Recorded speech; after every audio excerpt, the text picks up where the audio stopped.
안녕하세요. 홍정수입니다. 기독교 개혁의 핵심 과제는 어떤 사람들은, 어떤 신학자들은 하나님을 다시 그려야 한다, 그렇게 말하고 있지만 저는 아닙니다.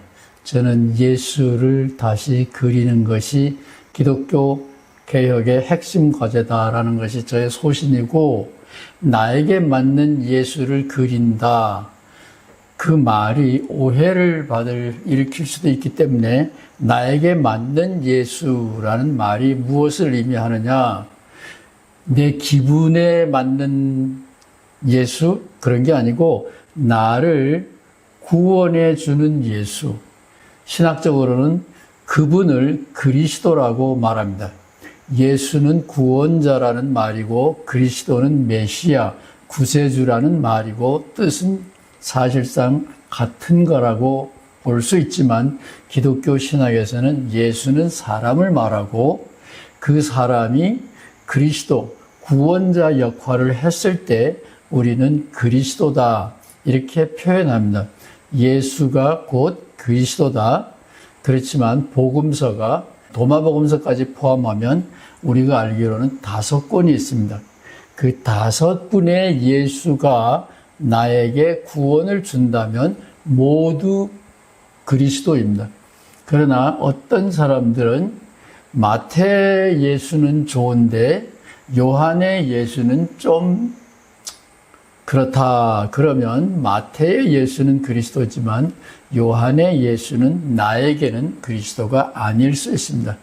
그래서 나에게 맞는 예수를 그린다, 우리 시대에 맞는 예수를 그린다라는 것이 기분에 따라서 예수를 이렇게 저렇게 색칠을 달리한다, 그런 것이 아니고 핵심은 구원해 주는 예수, 그런 의미입니다. 구독자들이 열심히 응원해 주시지만 질문을 주시는 분이 없기 때문에 참새 예수도 이 무더운 여름에는 좀 쉬어야 하나, 고민 중입니다. 청강생들도 잠시 묵상의 시간을 가져보면 어떨까 싶습니다. 뜨거운 여름날 쉬는 것도 쉽지가 않지요. 자기가 하고 싶은 일을 하는 것이 사실은 쉬는 겁니다. 그래서 공부를 좋아하는 청강생들, 참새 예수 조직신학 교실의 응원군들을 이런 것을 생각해 보면 어떨까 싶어서 조금 어렵지만 숙제 2를 오늘 알려드립니다. 저도 계속 풀어보겠습니다. 기독교의 중심 가르침, 메시지를 바로 깊이 이해하고 싶다면, 믿는 것이 아니라 이해하고 싶다면 꼭 알아야 되는, 신학책에는 잘 나타나 있지 않는, 성경에는 절대로 나타나 있지 않는 2개의 명제가 있습니다. 명제는 주어 플러스 동사, 수로 플러스 마침표, 의문부호, 감탄부호가 아닌 마침표가 있는 문장을 명제라고 합니다. 주어, 서술어, 마침표, 이 3개로 구성되어 있는 문장을 명제라고 합니다. 의문부호나 감탄문으로 끝나는 문장은 명제가 아닙니다. 기독교 신앙을 진지하게 생각해 보시는 분, 믿을 뿐만 아니라 이해도 하고 싶어 하는 분들은 꼭 짚고 넘어가야 될, 풀어야 될 2개의 숙제가 있습니다. 하나는 신이야기, 신이야기를 조직신학에서는 신론이라 그럽니다. 다른 하나는 기독론, 하나는 신론, 2번째는 기독론. 이 신론과 기독론에 대한 2개의 명제가 있는데 신학자들이 지나가는 말로, 왜냐하면 자기네들은 잘 알기 때문에 지나간 말로 슬금슬금 흘리는데, 사실은 알고 있는 신학자들에게는 간단한 일이지만 대부분의 신학자들은 잘 모르고 있고 진지한 평신도들은 더욱 모르는 문제라 이 뜨거운 여름날 쉬면서 여러분 함께 생각해 보시기를 바라는 마음으로 숙제를 드립니다. 오늘은 첫 번째 과제, 두 번째 과제는 기독론, 첫 번째 과제는 신론, 하나님에 대한 이야기입니다. 사람들이 여러분, 목사님, 교인들, 성경 속에서나 교회에서나 신학교 교실에서나 혹은 실생활 공간에서나 사람들이, 특별히 기독교인들이 하나님을 입에 오르내릴 때 하나님이 나를 불렀어. 하나님의 입장에서 보면 그거는 절대로 안 돼. 이것은 하나님의 분부야. 뭐 이렇게 하나님 이야기를 자꾸 하게 되죠. 그럴 때 사실은 전혀 다른 두 계층의 말을 혼돈해서 사용하고 있습니다. 무슨 말이야? 이제 설명을 드리겠습니다. 조직 신학자들이라고 할지라도 이 진실을, 이 사실을 알고 있는 학자들 많지 않습니다. 조직 신학자들도 모르니 대부분의 목사님들은 말할 것도 없겠죠. 북엇국을 보고도 시원하다. 아이스크림을 먹을 때도 시원하다. 팥빙수를 먹을 때도 시원하다. 뜨거운 사우나탕에 들어갈 때도 시원하다. 이렇게 말하면 전혀 다른 두 말이 시원하다, 시원하다. 사우나탕이 시원하다. 북엇국이 시원하다. 아이스크림이 시원하다. 팥빙수가 시원하다. 말은 같지만 내용이 전혀 다르죠.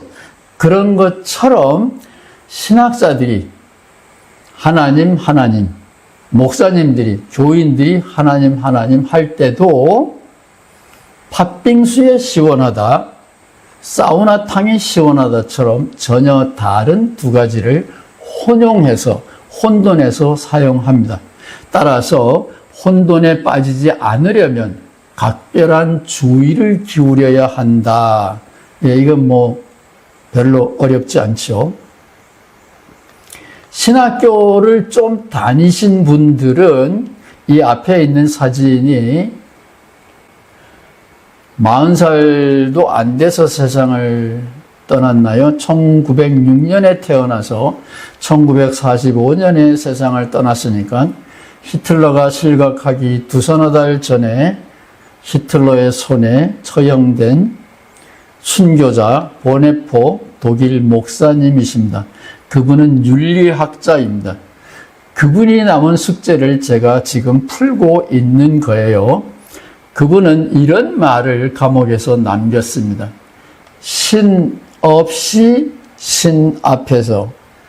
신학교를 좀 다니신 분은 보네포가 이런 유명한 말을 남겼다. 여기까지는 모르시는 분이 별로 없을 거예요.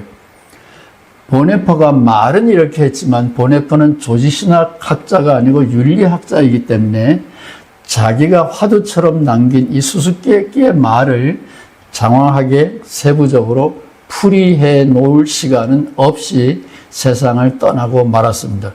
그 숙제는 여러분과 제가 지금 풀고 있는 거예요. 신 없이 신 앞에서 나는 살아간다. 보네포가 감옥에서 남긴 화두와 같은 말입니다. 신 없이 했을 때 신은 전지전능한 복덕방맹이 같은 출애굽의 아브라함의 신입니다. 기적을 일으키는 신입니다. 두 번째 신 없이 신 앞에. 신 없이는 전능한 복덕방맹의 신이고 두 번째 신 앞에서 살아간다. 신이 없는데 어떻게 내가 신 앞에서 살아가느냐? 두 번째 신은 내 안에 작용하는 삶의 질서의 최고의 가치, 최고의 존엄자, 그런 분입니다. 따라서 제가 언제 강의 시간에 그랬죠. 사실상 무신론자는 없다. 혹 다신론자가 있을 뿐이다. 중요해. 하나만 중요해야 되는데 오늘은 A를 중요하다 그러고 내일은 B를 위하여 목숨을 건다 그러면 오늘은 이게 A가 중요하다 그러는데 내일은 A를 버리고 B를 쫓아간다 그러면 이 사람은 정신 이상자거나 다신론자이죠. 많은 사람들은 무신론자다라고 할지라도 이것은 절대로 양보할 수 없어. 그래서 살아가는 사람들끼리 이혼도 하게 되죠.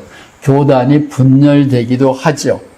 절대로 양보할 수 없는 최고의 존엄한 가치, 기준 그런 것이 있습니다.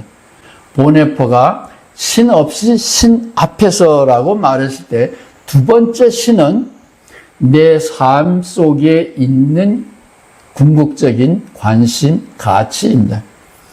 첫 번째 신, 이제 나는 신 없이 살아간다.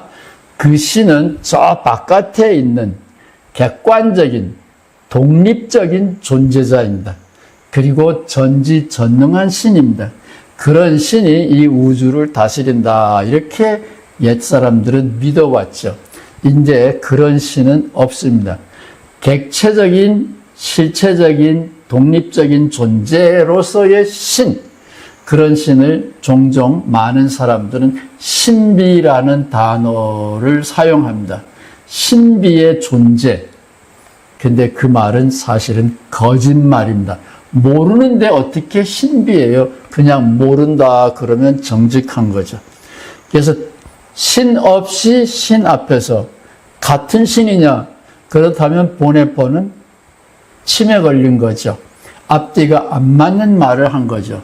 신 없이 했을 때 신과 신 앞에서 했을 때 신은 단어는 같지만 북엇국이 시원하다. 팥빙수가 시원하다. 시원하다라는 말은 단어는 같지만 의미가 다르듯이 두 신은 동일하지가 않습니다. 이것을 이해를 못하는 설교자, 이것을 이해하지 못하는, 주목하지 않는 신학자는 안 계실 거라고 봅니다.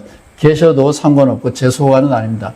평신도들, 시간과 열정과 헌금하면서 진지하게 신앙생활을 하는 평신도들은 이 두 개의 신, 신 없이 했을 때 신과 신 앞에서 했을 때 신은 다르다.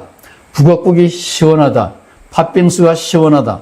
처럼 단어는 같지만 전혀 다르다. 저 하늘 위에 높은 데에 계시는 신, 그런 신과 내 삶 속에서 내 삶을 관리하고 끌어주는 신, 전혀 다르다. 같을 수가 있어요. 근데 이 1번 신은 우리가 모르는 신입니다. 아무도 몰라요. 전자의 신, 처음 신, 객관적인 존재, 실체, 우리하고 상관없이 존재하는 그 신은 인간이 접근할 수 없는, 이해할 수 없는 불가해 존재입니다. 그래서 신비라는 말을 쓰는데 그것은 그냥 편의상 쓰는 암호 같은 말입니다. 알고 보니 신비다 그런 게 아니에요. 모른다라는 말을 에둘러서 하는 말입니다. 후자의 신, 모든 사람 삶 속에 이미 있습니다. 절대로 안 돼. 꼭 해야 돼. 여러분이 꼭 절대 이런 말을 쓸 때 여러분의 언어 속에서 여러분의 삶을 꾸려가는 살아있는 신 여러분에게 있습니다. 따라서 신이 다르면 가정이든지 나라든지 평화는 불가능합니다. 20대의 젊은이들을 한때 제가 조사해 봤습니다. 20대 젊은이들이, 지금은 아닙니다. 20대 젊은이들이 연애하다가 갈라서는 가장 중요한 으뜸 이유가 종교가 달라서 그렇습니다. 종교가 다르다라는 것은 신이 다르다라는 건데 내가 꼭 이라고 고집하는 가치관이 다르기 때문에 시원한 거 먹자. 사우나탕을 갑니다. 시원한 데로 가자. 아이스크림 집으로 갑니다. 둘은 같이 갈 수 없습니다. 그렇게 우리의 삶 속에 있는 신이 있고 저 바깥에 어딘가에 있는 알지 못하는 신이 있습니다. 우리의 삶 속에 있는 신이 있습니다. 두 신은 단어는 같지만 전혀 다릅니다. 이것을 많이 생각해 보셔야 돼요. 예수님이 신이냐? 1번 신이냐? 예수님이 2번 의미에서 신이냐? 이렇게 생각해 보면 예수님이 신이다라는 것도 쉽게 이해할 수 있습니다. 따라서 이 참새 예수의 조직신학 교실에 들어오시는 분은 언어에 대한 감각이 있어야 되고 하나님에 대한 두 말, 신 없이 신 앞에서 보네퍼를 이해할 수 있어야 참새 예수의 강의를 계속해서 들을 수 있습니다. 제가 여러분을 볼 수 있다면, 만날 수 있다면 제가 맛있는 거 사드리고 질문을 할 거예요. 보네퍼가 신 없이 신 앞에서 이런 말을 했는데 1번 신은 무엇이고 2번 신은 무엇이냐? 보네퍼가 치매에 걸렸느냐? 무슨 말인지 모르고 막 떠들어대느냐? 이렇게 꼭 질문을 던지고 싶어요. 이해를 못하셔도 좋습니다. 저에게 오면 경포 바다가 보이는 곳에서 맛있는 아이스크림과 커피를 대접해 드리겠습니다. 그래도 질문은 제가 이걸 할 거예요.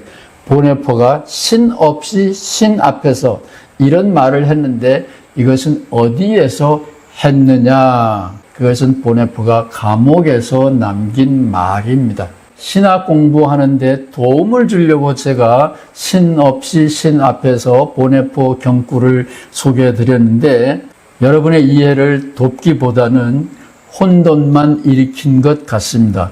제 실력의 한계입니다. 그래도 다음 숙제까지는 공부하셔야 되니까 멀리 도망가지 마시고 다음 시간에 뵙겠습니다. 감사합니다.